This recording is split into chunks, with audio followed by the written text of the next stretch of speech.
The Comic Binge presents a sub-series dedicated to one of the most divisive and imaginative mainstream comic book runs ever created with an iconic character. This is Knights Never Die, Grant Morrison's Batman, issue by issue.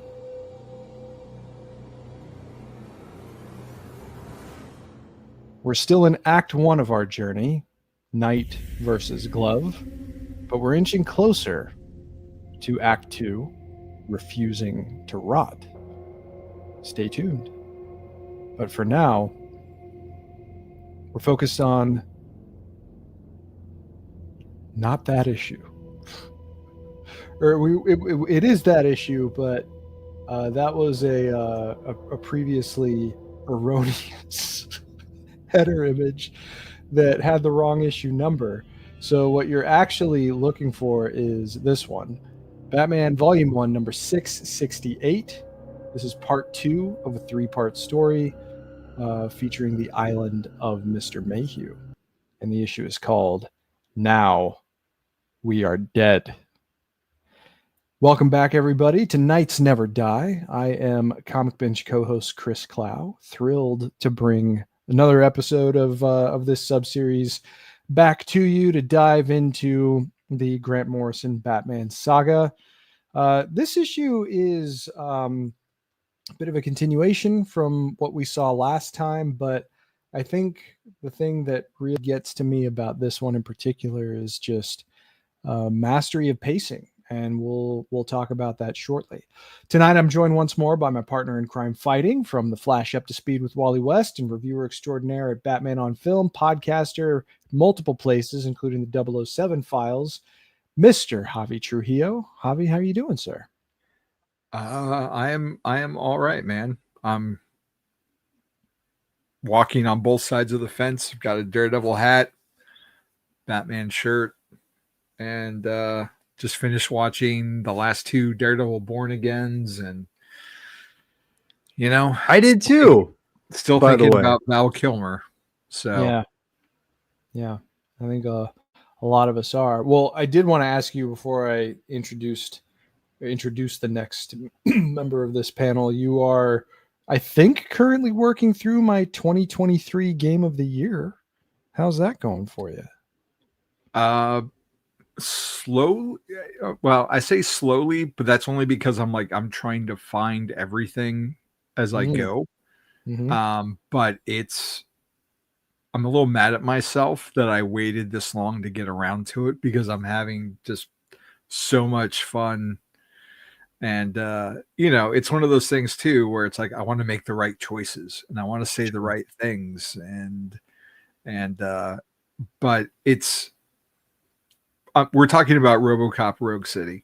Yeah. And I feel very much like I'm playing the RoboCop version of the Arkham series, where it's a lot. There's a lot more depth to it than I anticipated. And I was just kind of thinking like generic first-person shooter, but there's like a strategy to it, and different missions and side missions that make it feel like more of a lived-in world. And I'm really appreciating all the different dynamics that are going through it, and like the psychological aspects of him kind of having like PTSD and flashbacks, and it feels so much like that first movie, or really the first 2 movies, that it's just been a joy. And to hear Peter Weller is always great, be it RoboCop or Batman.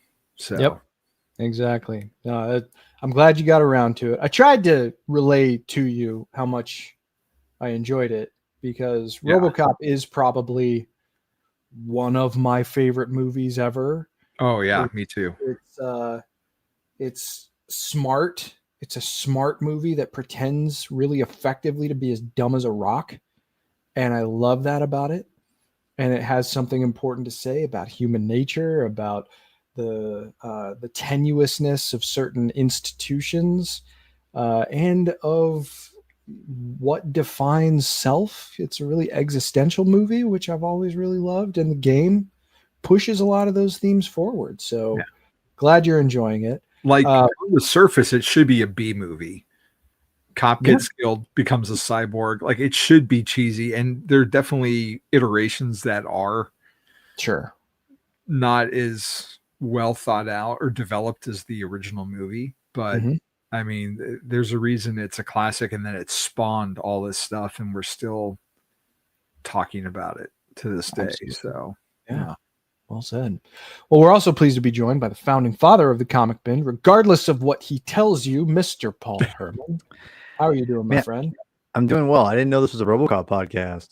So it's gonna be. It's gonna be. It will be. It will be one day for sure. I need to watch that documentary. By the way, you guys have talked a lot of good things about it, and I could watch. You know me and documentaries. I'll watch those all day. So yeah, I forgot. I meant to buy that today because the commercial interruptions on Amazon are off the chain. Oh, yeah, those episodes are long too. Yeah, I'm in.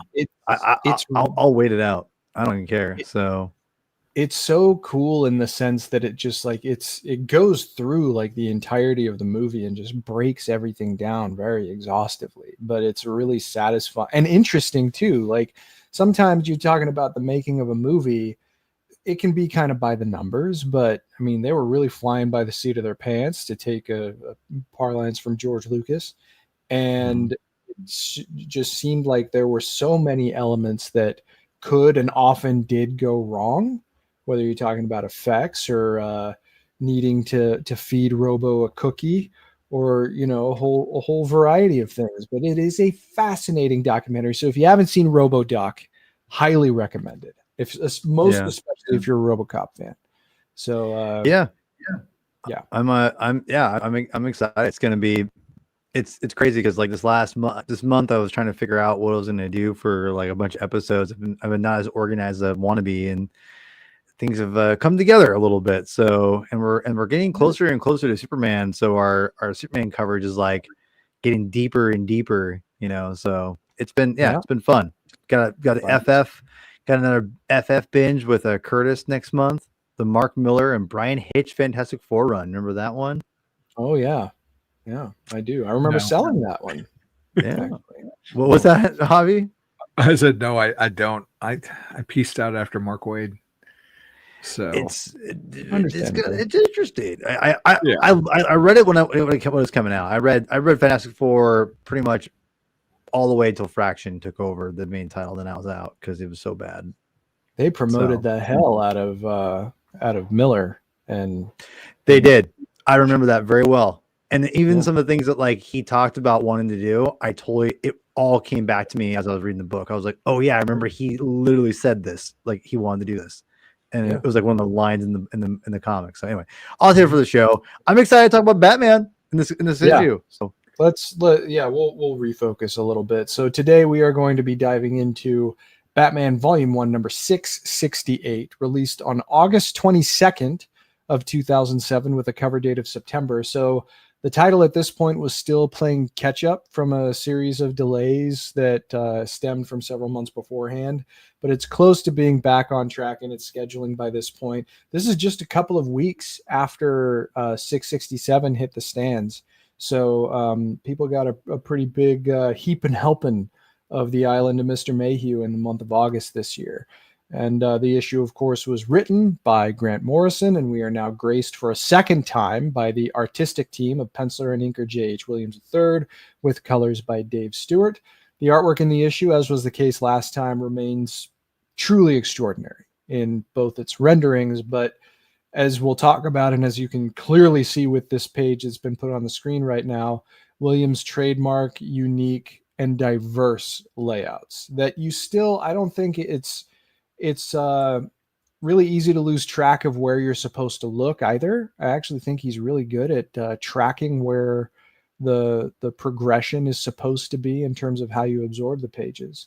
But we'll start again this time with just our basic contemporaneous impressions from our first reading. When did we first read it? How did we feel once we closed the back cover? Paul, let's start with you, because I assume, as has been the case with a lot of these, that this is the first time you read this. There we go. It's a little delayed. And you muted again somehow. it just does it. Like, it's whatever reason. So like, anyway, I apologize. I read this issue for the first time yesterday. And one of the main reasons why I read it so close to the recording is because it's just, I want it fresh in my mind, you know, and I want to have a kind of a fresh perspective. And the thing about the Morrison stuff in general is that I think a good team, whether it be a writer, artist, or whatever, their issues will usually last, right? The good writers and the good artists usually those issues, even no matter how long you wait for them, they'll linger on. You can pick up right where you left off. It's why, you know, you have the monthly titles, right? And they still exist to an extent because the writers and the teams do a good job of keeping you fresh in the mind. With someone like Grant Morrison, you can't help but just know exactly what's going on, you know, in his monthly titles. He keeps it very specific and interesting and off enough to where it's easy to pick up right where you leave off. So this exercise we're doing, Chris, has been interesting for me because I'm not going too far ahead. I'm just reading the one issue, and I'm able to know exactly what's going on. Because when I picked this issue up, I was like, I remember being like, oh, I'm kind of excited to read because the black glove. I mean, it was all that's fresh in my mind, and that's great. And going into this issue, you know, I sat down. I was like, okay, I gotta read this before the show. I sat down. I wanted to do it Monday or yesterday, and I got to it yesterday. And I read it, and I blew through it pretty quick. But it feels so meaty at the same time, and also so different from what you would typically see in a Batman title. Which, you know, it kind of echoes a lot of what we're talking about in this, I think, the specific story. I think Grant was for the most part did some Batmanish stuff, you know, in the first arc with Damian, but as a whole, this whole concept is so foreign to, I think, a typical Batman story, and it's so unique to me. And I think the last issue, you get a little bit of that, and it's a little like, huh? But then you see more of the seeds in this and here. I know we'll get into deep. We'll go in depth about it in a second, but I really like the idea that this story is so unique to Batman that only Grant Morrison could tell, and the way he can tell it. And I just like most of the Grant Morrison stuff, which I've, you know, even the fun, like, you know, all the Army of Man-Bats. This is a great example of a writer knowing what to do and how to pull it off, and you're seeing the seeds laid out. And I really enjoyed this issue. I know we're going to talk a lot about it, but for being a 3-page story, there's so much in it. And, you know, with how many characters you have, you should probably, typically, I think a lot of writers would falter to like having too much and like put too much in it and there's too much going on. Morrison weaves everything pretty damn well. And it just shows that he's a master of his craft and knows how to interject characters without being bloated. So, I really enjoyed this issue, like the last one. Excellent. Great. Javi, what are your memories of reading this for the first time? Just more excited to get back into it, just because I had such a fun time reading the last issue, and I don't know when I picked up on this, but like looking at like this really striking cover, I don't think I noticed it right off the bat that you've got the black glove like rising up from the ground, you know, basically emerging from the pits of hell to get Batman. And there's something evocative about Batman trapped in this mansion that just because of the proportions and how it's distorted, like it makes me think of when he was trapped in Arkham Asylum, another Morrison book. And not that I think that I disagree with Paul, but because I think the uniqueness of the story comes from the visual storytelling, because on the surface it feels very very Batman.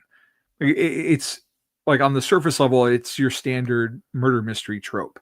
It's very Agatha Christie. You've got a whole bunch of people locked in a place that they can't leave, and you've got to figure out who the killer is. Like, that's pretty typical stuff.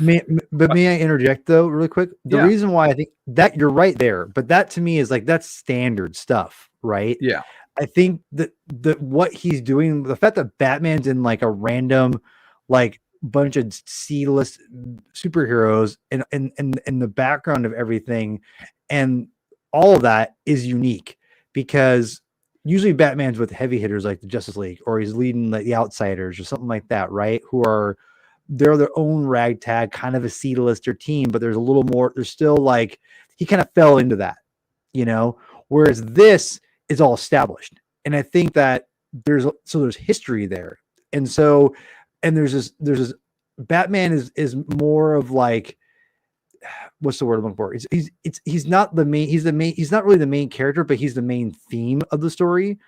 And that is unique in of itself, because that to me, when Batman's not the main character, but he's still looming large in it, as far as the context of this, is totally unique to Batman. Because usually, if you're going to have a team up book, it's going to be Batman and the Outsiders. That makes, or whatever, right? Whatever team book you interject Batman into, this kind of story can get played, and you kind of expect that a little bit more. This is different, and Grant Morrison plays that off really well off each other, of Batman being this ominous figure more than just being, I'm a main character. And that's where I think the uniqueness is. But I mean, back to the main question, I just, it's a fun story with high readability or rereadability factors, because you notice all the little details in the art and the way that the story is told, both conventionally and unconventionally, where you've got, Batman creeping up behind Wingman, or what's this guy's name? It's not Wingman. Where is he, Wingman? The Dark Right? I forget. Yeah, that's Wingman. It is Wingman. I love Wingman. Yeah, that's my favorite page in the book, by the way.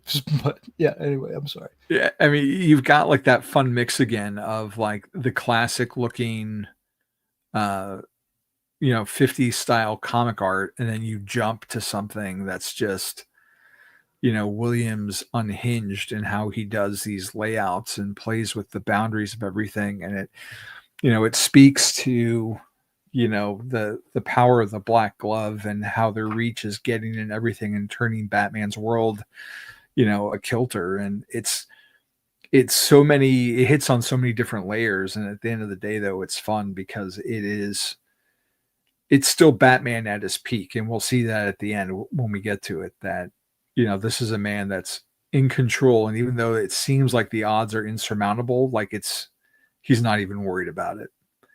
So it was as fun to read this week as it was back in 2007. And I love this story. It doesn't get, out of all of his Morrison run, like, I feel like this story doesn't get enough hype. It even gets folded into just like a generic black glove thing, like trades, and it gets kind of left by the wayside. I agree. But it's so integral to how many stories down the road for the next few years. Yeah, I mean, this is such a clear building block for what we're about to embark on. Like, here's the thing too. I mean, we'll talk about it when it gets closer, but I have such mixed feelings about the resurrection of Ra's al Ghul. And, we have the conclusion to this story coming in the next issue. And then things are kind of interrupted by the resurrection of Ra's al Ghul. The Morrison parts of the story are solid, just like the other issues are. But as a package, that just like kills the momentum. So correct me if I'm wrong, but in this era, isn't that kind of like par for the course for DC?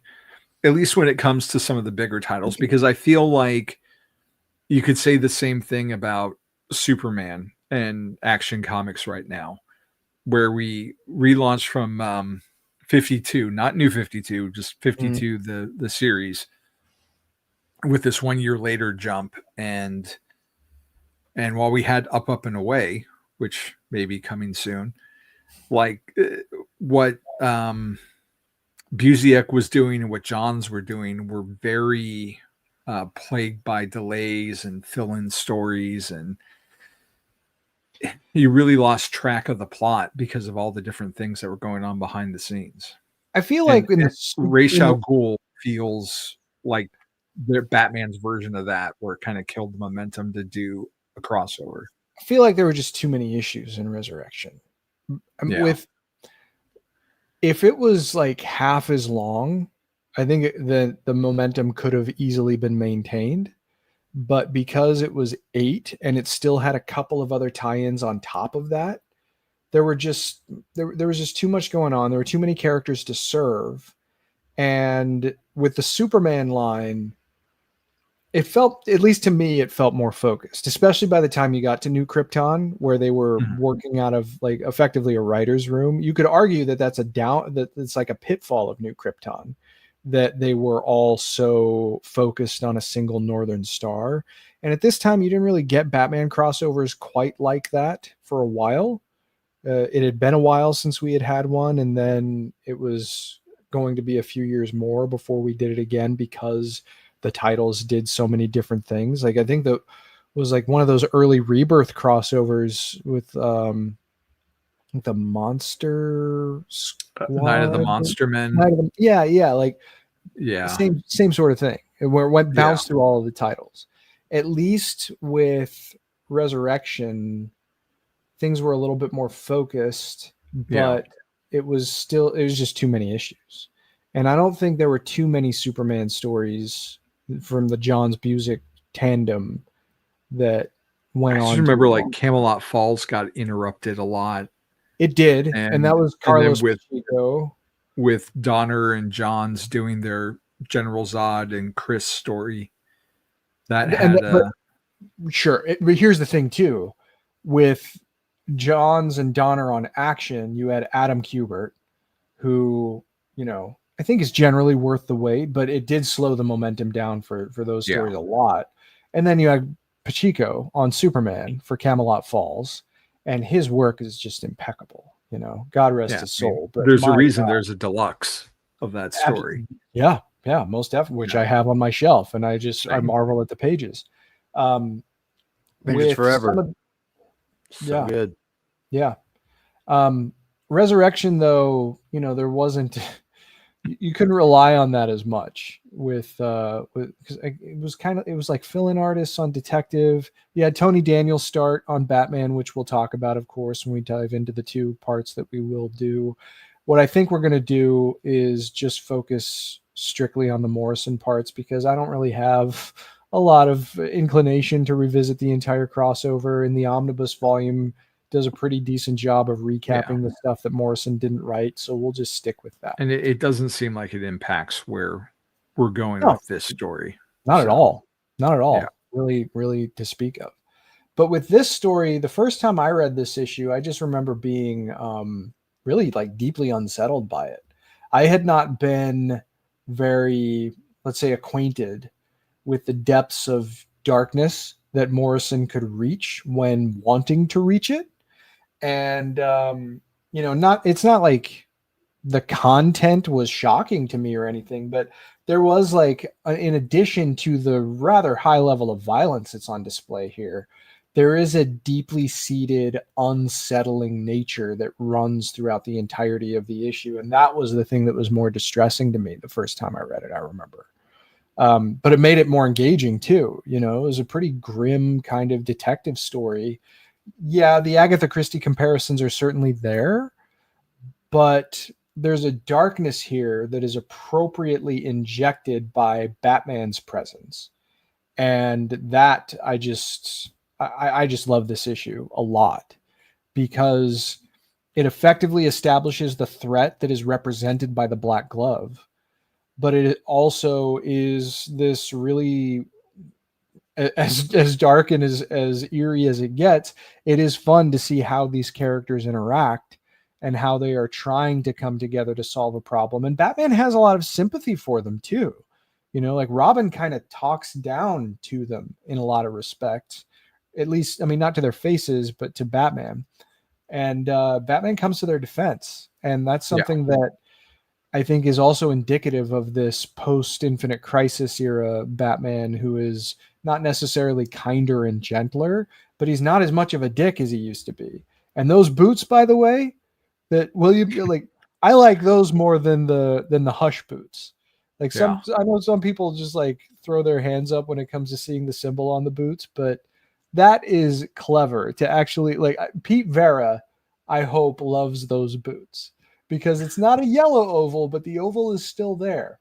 And I thought that was just a really clever invocation of that version of the logo. Well, let's move along then to the main event itself. We're talking about Now We Are Dead in Batman number 668. Here is the solicitation distributed by DC, I believe in May of 2007. Batman, Robin, and the Club of Heroes are stuck on an island rigged with elaborate death traps. And even as the villain behind it all begins to explain his twisted motives, he continues to pick the heroes off one by one. The star of the story, really, and I alluded to this already, but beyond the stellar artwork, once again, is the intrigue. Many of the characters that we're going on the journey here with were effectively established the last time, but here, Morrison and Williams, I feel, really do dial up the tension in a very satisfying way over the course of these pages. It's a slow ratcheting tension. It's not a huge splash, at least not till we get to the end of this issue, but it feels like it reaches critical mass by that point. And I think the most important thing here is that the character, if you can call it that, of the Black Glove itself is just really effectively established here. Their representative doesn't say much over the course of these pages, but what they say and what they do gives you all you really need to know at this stage about their ruthlessness and vindictiveness. Like, there's extraordinarily vindictive over the course of this issue. And I love how things are set up for future clashes between them and Batman by just these 22 pages. They want these stakes to be threatening, clearly, seemingly all-consuming, and most importantly, though, they want it all to feel as personal as someone whispering in your ear while twisting a knife in your stomach. And that's one of the things that I think really just effectively comes across. This was a hell of a moment for me to understand the depths that Morrison could reach when wanting to, and really just sets the tone for what the Black Glove is going to try to do to Batman. He's telegraphing a lot of what's going to end up coming into play, particularly by the time we get to Batman R.I.P., which is getting closer. Slowly but surely, we're getting there. Here's a synopsis, courtesy of the editors at the DC database, and this will run through the plot of the issue just in kind of a quick fashion. So 12 years ago, the original Knight tried to attack the owner of the Club of Heroes, John Mayhew, but was instead confronted by the Legionary who defended Mayhew. In the present day, the heroes examine Legionary's lifeless body and begin to analyze the crime scene. Batman suggests the heroes split into groups of 3, but there's much tension and distrust between them. Wingman is skeptical about the Knight, as he had the motive after apparently witnessing an altercation between Legionary and his father, the original Knight, at the club's final meeting years ago. El Gacho defends Cyril, as he would rather have him at his side than Wingman. Batman believes the killer to be a criminal named Charlie Caligula, the Legionary's worst enemy.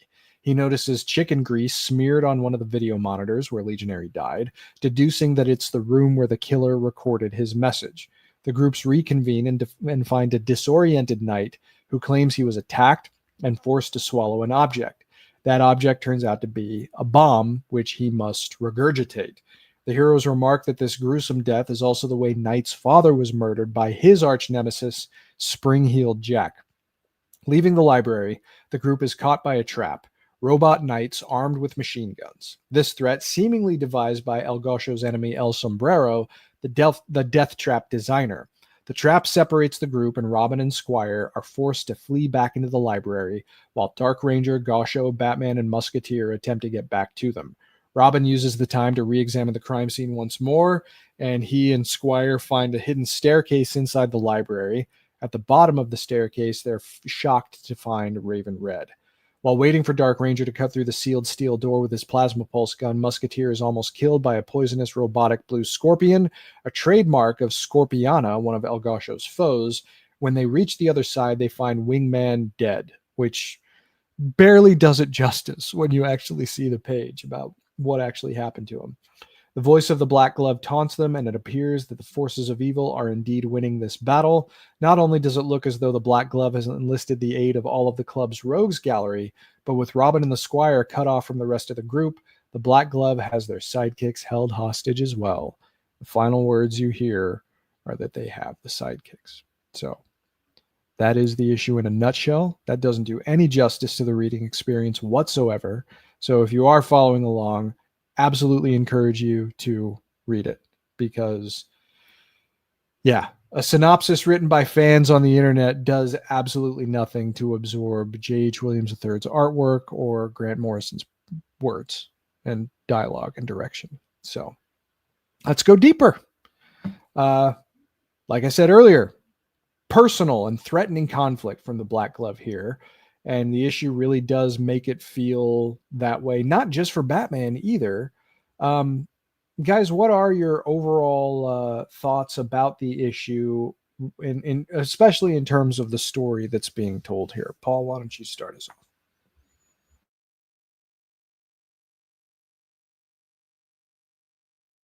Maybe. This thing is so weird.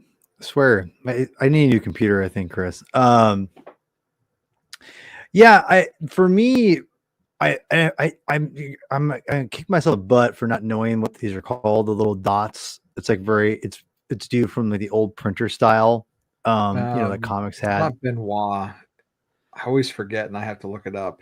I always forget. If I was more prepared and responsible and a good host, I'd actually look it up before. But I'm either of those things. So, but yeah, like I like the fact. First of all, I kind of wish we go back to this crappy coloring. I after reading a bunch of 90s comics and seeing the transition from literally limited color palette to unlimited color palette, I kind of miss having a limited color palette like this right here.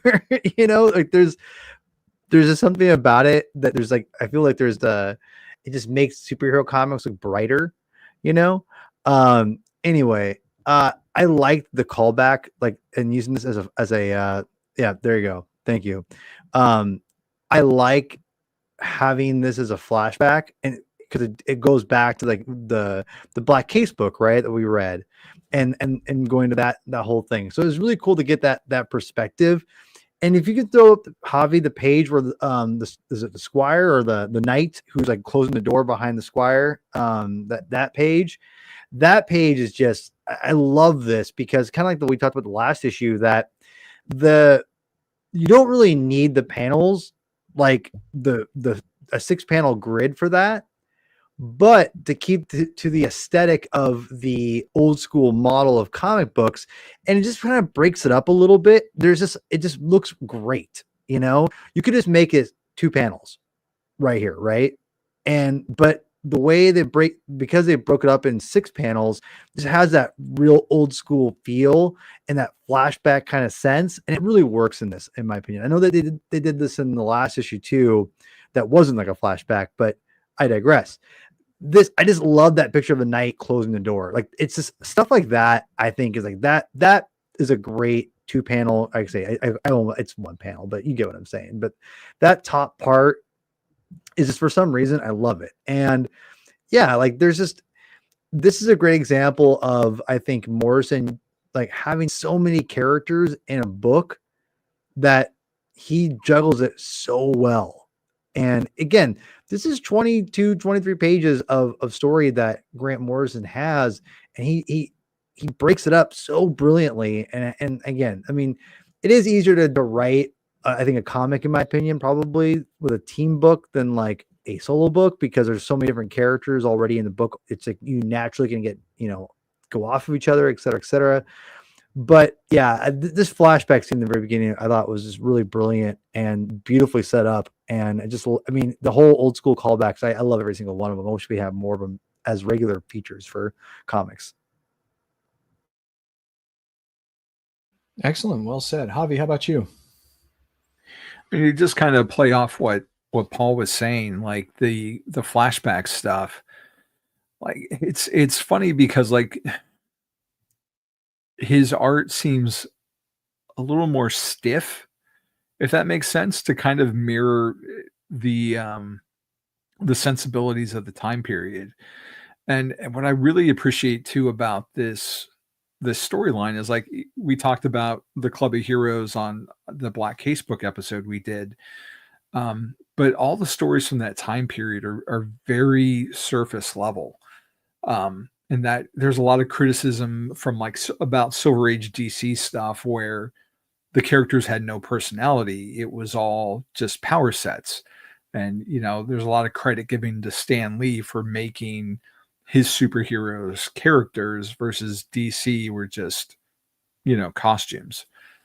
Um, and there's some validity to that, but like what Morrison does here is, you know, takes us behind that childhood veneer of what everything looked bright and pristine and perfect and shows us like the darker side of these characters and fleshes them out. Like Squire, who then became Knight in the present day, like giving him that backstory and making you care about who he is when he gets the bomb inside him and how he is carrying on his father's legacy and what that means for him, and having, you know, Beryl, and how we get this budding friendship between Tim and Beryl. And that's not really something that Damien has yet at this point in the story with her.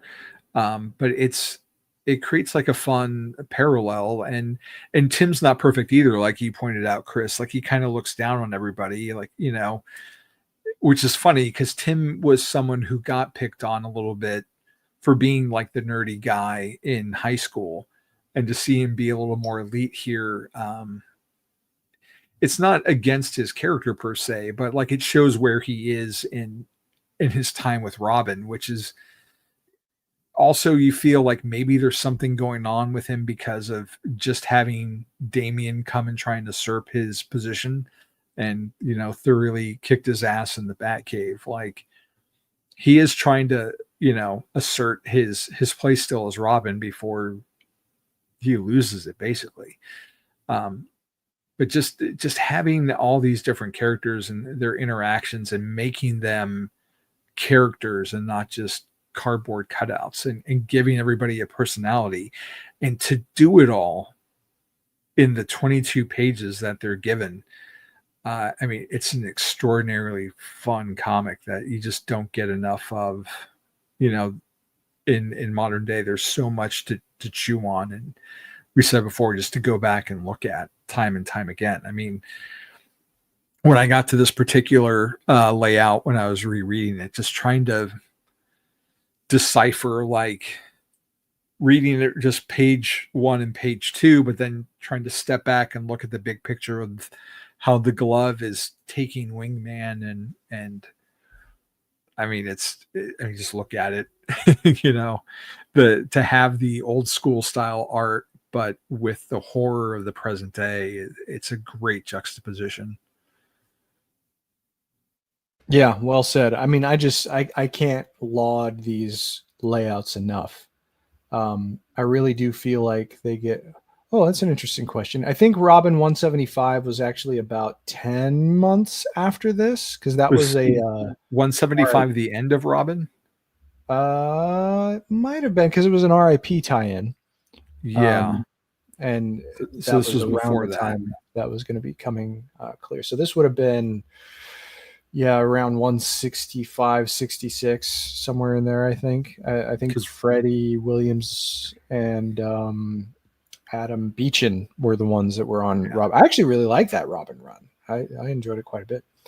Because Robin ended with just after RIP, if I'm not mistaken. I think it hit the 180s though, if I'm remembering right. Okay. But can't remember right off the top of my head. But this issue, I mean, you get to see. We talked before when we did Batman and Son. Oh well, there you go, 182 or 183, somewhere in there, I think. But we talked before about how Tim doesn't have let's say he's not overexposed in Morrison's run on Batman. In fact, he's likely underexposed. But what we do get from him totally pushes the idea forward that Morrison has reverence for this kid. I think it's pretty safe to say he's a pretty integral part of this story in particular. We'll see him a couple of more times between now and the end of Batman R.I.P. Tim is effectively kind of AWOL by the time we get to the stuff around Final Crisis. But in any event, it's really good to see Robin contributing his own really solid detective work here. By this point, of course, Jeff Johns had well established in Teen Titans that Tim Drake's destiny is to become the world's greatest detective. And I feel like a lot of other DCU writers were running with that at this time, including Grant Morrison. But that sense of tension really underlies every element of the reading experience here. And the layouts, I can't gush enough about the layouts. They're so clever, and really add to this sort of off-kilter feeling that you get. Like this moment here is a really good example of sort of dutching the angles with some of the characters while these broader you're invoking the history, you're invoking the grotesqueness of Wingman's actual death. And Wingman is not a character who necessarily endeared himself to readers, I think is pretty safe to say. But I don't think anybody wanted this for him, or if you did, then damn, ease up a little bit. But I just really appreciate how nicely guided the layouts are while being extremely unusual. The discussions of a particular grid number kind of go out the window with J.H. Williams. He just kind of decides to tailor the moments to the particular emotions that the issue wants to convey.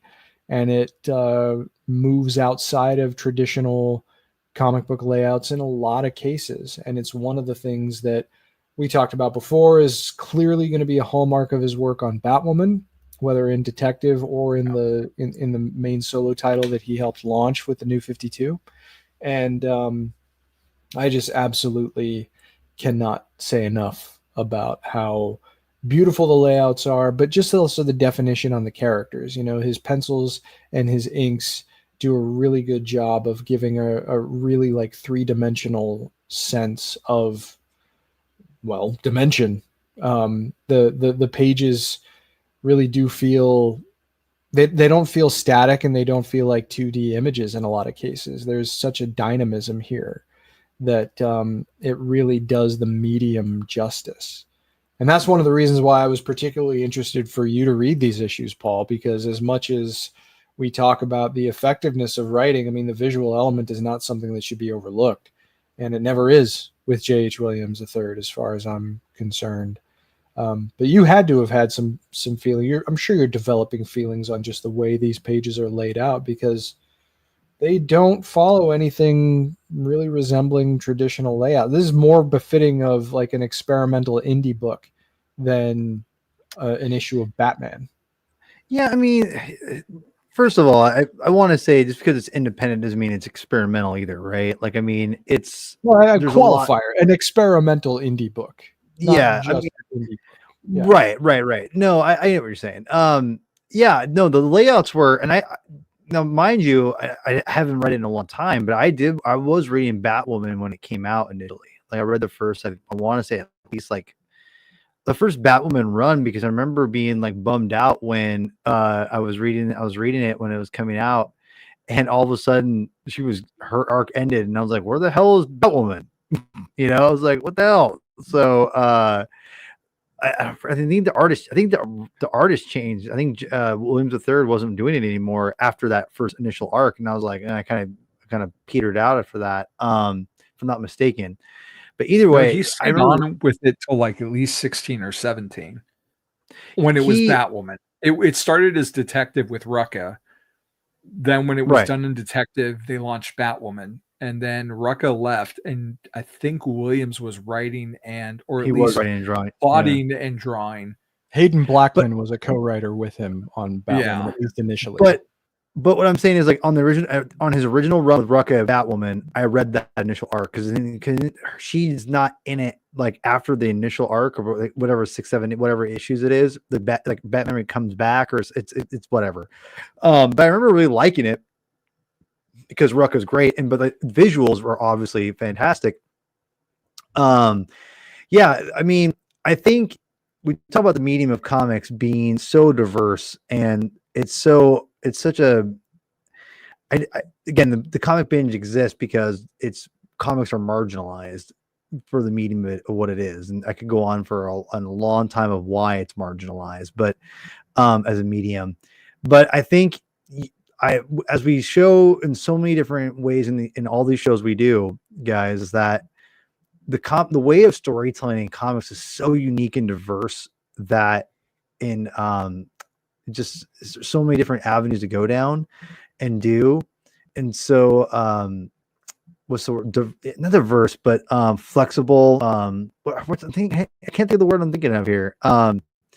But diverse is the only thing I can think of right now. But the thing is, what John Williams III does here is he shows you basically at the very beginning of the flashback sequence of what comics were. And then it slowly transitions into what comics can and are becoming. And you see the creativity that he does in this, and it's the abstract ideas that obviously he's not the first person to do this, but he's using those ideas in the story. And it is almost telling you the evolution of comic books right there. And I just love that. I love it because there's an effectiveness to simplicity, but that there's an alertness to the complexity and the exploratory idea of these different kinds of layouts. And I think that to me is what makes this comic so unique so far, is that John Williams, we had Andy Kubert, which I freaking love. He's one of my favorite comic artists, maybe. And he is an efficient storyteller, and I love it. And I love the realism, kind of like the traditional superhero aesthetic that he does so well, like his father did, Joe Kubert, the icon. This is different in a good way. It gives me a different idea, but John Williams pushes the envelope of what a layout and what a storytelling can do. Like the hobby, the page, the wing is like the panel grid. Like that kind of stuff, like that's great. And that stuff is needed. I don't know if I want to read this all the time, like for, a comic, because if you listen to our episode with Rob, aka Sketchcraft, and we did, that one right there specifically, we talked about, we read the steampunk comic, right? With Chris Bocciolo. Is that I always forget butcher his name, but I always said Bocciolo, but Bocciolo, it's Bocciolo. But yeah, Chris Bocciolo, steampunk. Go watch the episodes; a lot of fun. And Rob's a huge Bocciolo fan. I'm a huge Bocciolo. I mean, I'm not huge, but I like Bocciolo more than a lot of average comic fans do. The problem is that he has got a lot going on, and it's too messy to realize. I could see John Williams going a little overboard at one point, maybe with his art. Let me Not interrupt here, you but right there. Anakin. John Williams composed Star Wars. Oh, sorry. James H. Williams III. James Williams. James comic. John. Same difference. Yeah, this isn't your Star Wars podcast. We're talking about That's fair. Same composer of Hook.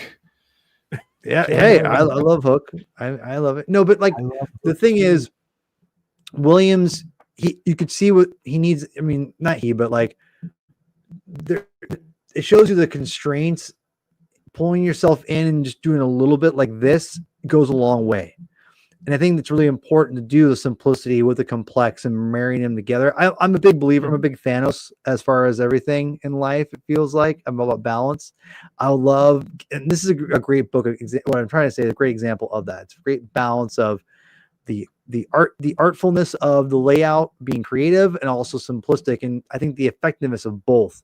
And I do like the contrast of having a different, like the whole traditional comic stuff in the very beginning to like this really complex, like right here, it's really complex and interesting retrospective. So they have those two side by side. So yeah, I love the story. I love the art was great. I mean, the art is fantastic, and I think the art adds to this weird the eeriness of it all, you know. So yeah, absolutely love the layouts that James Williams III does here. Excellent. Yeah, well said. I mean, yeah, there's just like, how could you not appreciate just the what other word is there for artistry of the layouts? You know, I mean, there's such an acumen that's on display here that I really do think is worth absorbing, you know, because I mean, it can be so easy, especially for comic book fans, and not that you can't absorb a story fully by looking at a page for a second, reading everything, turning the page. It'll really benefit you to linger on these pages a bit if you can, you know, because you're taken on a journey, and we're 2 down with 1 to go. Unfortunately, Williams is not going to be a presence for the remainder of this run, which is a shame. I feel like they work well together in terms of how high they hit and what each of them does, them being Morrison and Williams. But hey, I would much rather have these 3 issues than not have them, because this is just such a wonderful escalation of the conflict that's going to define things until we get to, the beginning of Batman Incorporated, really. I mean, it might go to sleep for a little bit in the middle of this, but it comes roaring back, and you really get a sense of the danger that the Black Glove represents because of this story in particular. So glad you enjoyed it. Javi, oh, did you want to add something, Javi? It's just that, you know, it's as good as this art is, and I'm still trying to figure out like how we go from like the parallel wing to both wings open, then the wing rising even more, if there's any symbolism in that. But like, as good as these panels and layouts are, and as innovative as they are, this has nothing on the work he did with Rucka in Detective for Batwoman. Like, True. If you love this and you haven't read their Batwoman, you're going to be blown away at just how good it is. Yeah, the jack is out of the box by that point, to steal a phrase from the producer of Batman Forever. It's this is like a first step towards fully blossoming into really dynamic layouts that they don't put these to shame. I wouldn't go that far, but you could absolutely tell that there is an escalatory process between what we see, what we even see in and I mentioned it in the last episode, but the Detective 821, the first issue of the Paul Dini run that J.H. Williams III was the artist on, to this, to then I think the Batwoman stuff started in 854.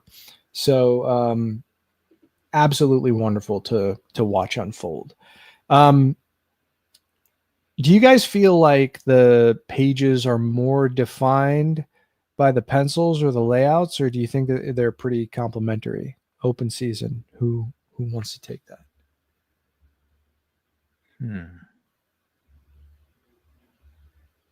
I know it's a tough question. Yeah. I mean, they're so it's hard to separate the two for me. Like, it's so, you know, of the piece, and I can't, especially because like we talked about, like, it is, you have these simplistic things and then you get to the modern day, and by the end of it, you know, they've perfectly married the two, and I can't divorce the two, you know, seeing them the way they are. Yeah, sure. Paul, you're kind of a layout guy. Does one carry more weight than the other, or do they just fit together really well? You mean in general on the Cole comic or right here? Right here. Well, the issue. I mean, the issue generally. You know, well, to be honest, it kind of talks about already was the one with the knight closing the door on the squire, Sure. because just everything about it is so. The way he draws the knight in his eyes, and then the fact you have like squire like in the shadow, like and like I love the creativity of having it all like all 4 or all 6 panels together, even though you don't really, again, I've said it before, you don't need it. It just strikes me out as being dynamic without, and doing a little bit to really make it unique looking without, like, again, I don't want to insult him for later on, but like doing a bunch of weird, layouts and things like that, which are cool. But this is that whole simplicity aspect of like using the medium to your advantage and like having it be like, it's almost like film, right? Like you're literally doing a storyboard because you have left panel closing the door. That'd be one scene, and then you cut to close up of the night, and then you go close up to on that page. You go back to it for me. So you go like again top panel, it would be closed door on Squire, cut to up close view of Knight's head, and then next scene up close to Mayhew's face, and then another cut to shot of again, the panels are representing like where the camera would go, so there's this very cinematic feel to having the panel structure like that. I think that's what I was trying to say, and it just kind of popped in my head in here. But like you could just literally do it the sequential in sequential art. Right. But again, like but there is part of that having it be so literally like ding ding ding ding ding. There's that cinematic feel to it, which again, comics and movies and TV share way more in common than people want to give it credit for. But again, like if this was like a comic book that was just like, it's gonna sound like an insult again, but like a 90s 80s comic that people aren't really thinking about that necessarily, this would be a 2-panel page instead of 6. Well, that's another thing too, is I mean, you talked about stuff that you can really only do in the medium, and one of the things that I absolutely love about all 3 of these issues is that when you single this page out, like it's a more traditional layout, clearly. But it's also leaning on and understanding the history of comics and how they used to look more common, right? Because like it's here, but on the previous page too, there's some misalignment in some of the colors on the masks. And there's like a charming aspect to that. There's almost like a romanticized consumption of what the past was, while I mean it's still a modern story, but not only does it communicate that this is a bygone era, but it's a celebration of the progression of the medium and how much of a journey it's really gone on over the course of its existence, particularly when it comes to superhero storytelling. And I mean, this is kind of an approximation of late golden, early silver age kinds of stories. And I just love that aspect of it too, because it clearly demonstrates that, I mean, we know Morrison is deeply steeped in the medium, but Williams is a student of the game and understands how comics have evolved over the course of their existence in a way that we just don't commonly see, even in flashbacks today. What we're 18 years or so or removed almost from the publication of this issue, and I have yet to see comic book flashbacks that stick out in my mind quite as much as these do. And I mean, not that I'm sure it's been tried in issues that I haven't seen, but for them for the creative team to take the approach that they do here, and for so much just history of progression packed into these 22 pages, as well as the issue before this and the issue after this is just such a fun celebration of superhero comics. and you don't often get such a history lesson about comic book composition as you find in these issues. And that's one of the things that I find just so fascinating about it. So You can kind of see it on this page on the right gutter, some of that bleed through you're talking about. And I forgot to add this page earlier, the full page of what leads with Squire seeing what happened. Like there's a lot of bleed over to simulate like a printing error, or the smudging of the inks in the gutters on the sides, where you can kind of see a double image of the characters as they fight. And it's just adding to that feel. And to your point, Chris, like I can't really think of any other examples other than like the back half of Nick Spencer's run, as he was really starting to get going with his Spider-Man? Sin Eater and Harry Osborn stuff. But in that case, they were actually printing the original pages as a flashback from like Sal Buscema, but giving it like more of an aged look, so it stood apart from the stuff that was happening in the present day. But that's like the closest I can think of that tried to do something like that, but it was a legitimate flashback to something that we had seen previously, as opposed to this, Morrison's making it up from whole cloth. absolutely. And I mean, you saying Spider-Man just also made ASM 500 creep into my mind. Yeah. Wasn't that the issue where he got to speak to Uncle Ben, and it was actually drawn by John Romita Sr.? Yeah.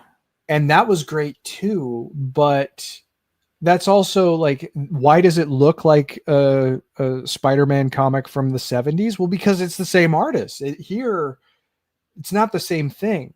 This is a replication of a previous style that doesn't necessarily conform to his regular stylistic output. And that's one of the things that makes it so fast. So you can do it, and it's hard to do it better than going to the source. But like this is the same guy that did this. Exactly. Yeah. Exactly. And I love that. I love that about this. And I mean, as solid as as representative as Spider-Man is as a character for the evolution of the medium, at the end of the day, Spider-Man's history just doesn't go as far back as Batman's does. So what you can evoke is potentially a little bit broader in a Batman story that wants to do something like this, but so few stories want to do something like this. This is just such a unique meeting of all of the ambition of the storytelling, of the acumen of the artist, of an understanding of the history of the medium, in both the way that it was created and the way that the artwork was reproduced.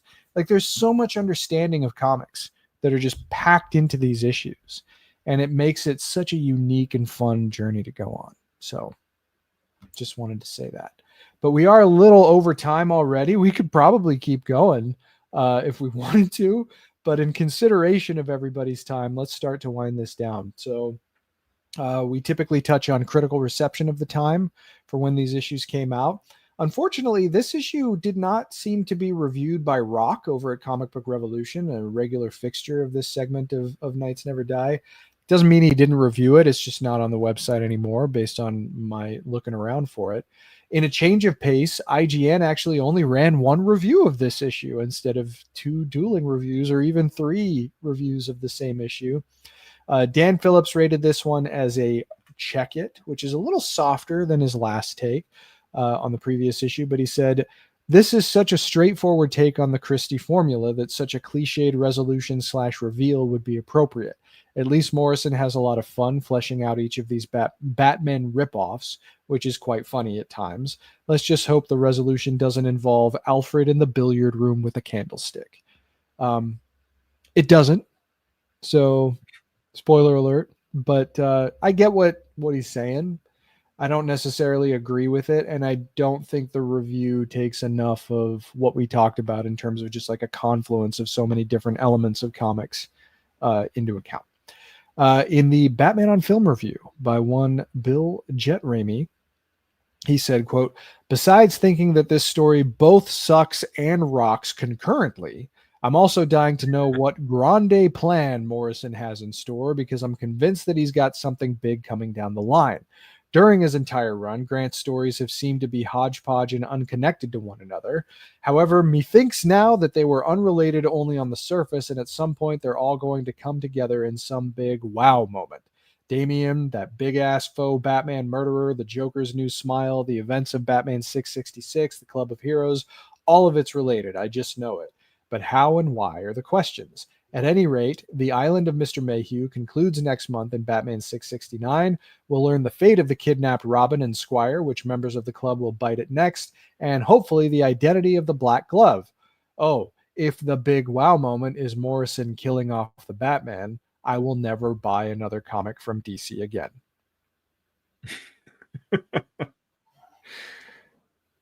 Things will take a turn. I'll just put it that way. Yeah. It's fun. It's fun to talk to Bill about Famous last words. Yeah. Very passionate, and we love the passion. Well, that is Batman 668. We are going on one more run with this story before we start to push into the next sort of phase of the ongoing run on the title. Really, arguably the final phase of the ongoing run on the main Batman title. But it's a phase that lasts a while. We're going to be talking about issues of Batman Volume 1 for a bit. Oh, you got a question? Paul? No. Oh, you looked mad for a second. I was like, uh-oh. No. I'm just listening. Oh, okay. All right, all good. But in any event, thank you, as always, for checking out this episode of Knights Never Die. Javi, any final thoughts, and where can people find you? I just love this last page so much. Like, he does it for every chapter of this story where he's got like this painted image that stands apart, and then we get this Batman shot, and the fact that the Black Glove think they have Batman, and we end the issue with the supreme confidence of the Dark Knight. And it hurt almost to stop reading right here, to not get too ahead of myself, to get to the next chapter. It's just so badass, and I just want to keep reading when I get to moments like this. So I'm glad that once again, that we're doing this. It's so much fun to go back and look at them, especially in the new absolute format that DC has provided. And as for where you can find me, all over the place. Obviously up to speed with Wally West. I just had a review for Absolute Flash #1. #2 is coming out next week already, which it's like, wow, it's coming fast, which I guess is appropriate for the Flash.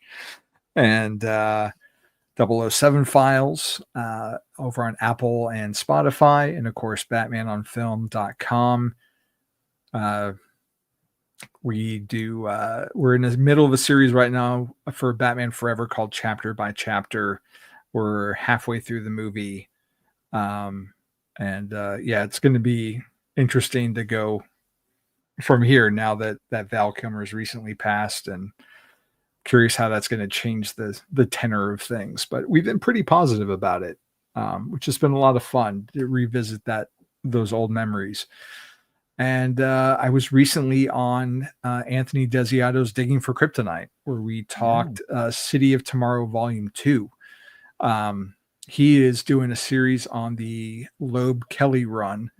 It's like just, year 2000 and a year after that or so. And he just dropped another episode today of the Emperor Joker storyline, which if you're a Batman fan, you should definitely give that a listen as well, because it's in the title. It was a secret as it came out, but you can't hide from it now. Superman is dealing with the Joker in a very unique fashion. So give Anthony a listen if you don't already. I know Chris has been on there a bunch of times. And, our mutual friend Zach at the Spidey Dude Experience, I had a quick cameo the other day talking Ultimate Spider-Man 15. So, and then of course, right here on the Binge with Knights and Superman. Excellent. Well said. Paul, final thoughts on the issue, and is there anything you want to inform the fine viewers about when it comes to future material from the Comic Binge? Yeah. Next week, we're doing the Slot Symposium is coming back, and so we're doing a couple issues there. Then after that, I think we're doing Superman Up and Away after that, I believe. And then the last week, I haven't figured out. Okay, my days all mixed up. It's after next week. It's Superman Up and Away, and then after that, I haven't figured out what I'm gonna do. I may take a break on that because we have weird 5 weeks in April, and then May. Got lots of great stuff coming out. Obviously, we have Kingdom Come next month, and then we've got more Fantastic Four. Probably I'm gonna try to get a Thunderbolts review in because Thunderbolts comes out. Of course, we got our bar tickets, get that figured out. You're right. And then I think all kinds of stuff. So yeah, lots of good stuff on the binge as always coming up. Yeah, excellent. As for me, love this issue. Check it out. Catch up if you have not been following along with this issue by issue, but why wouldn't you do that? It's funny that you mentioned Digging for Kryptonite. I put one in the can with Anthony the other day. Nice.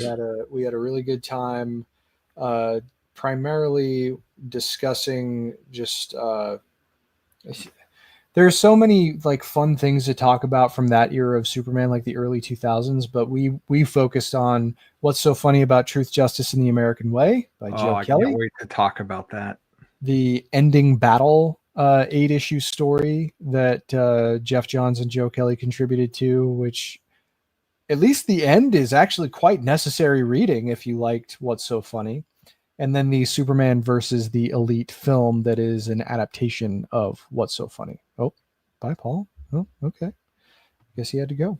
But look out for that in the next couple of weeks, I think. In addition to being sure to check out Javi's episode, of course, which is spectacular because how could it not be? But that is going to do it for this episode of Knights Never Die. Next time on Knights Never Die, the advantage seems to swing back in the other direction as Batman makes good on his promise that he don't think so. But of course, as is customary when it comes to saying goodbye on this show, you have to remember Batman and Robin will never die. See you next time. Sayonara.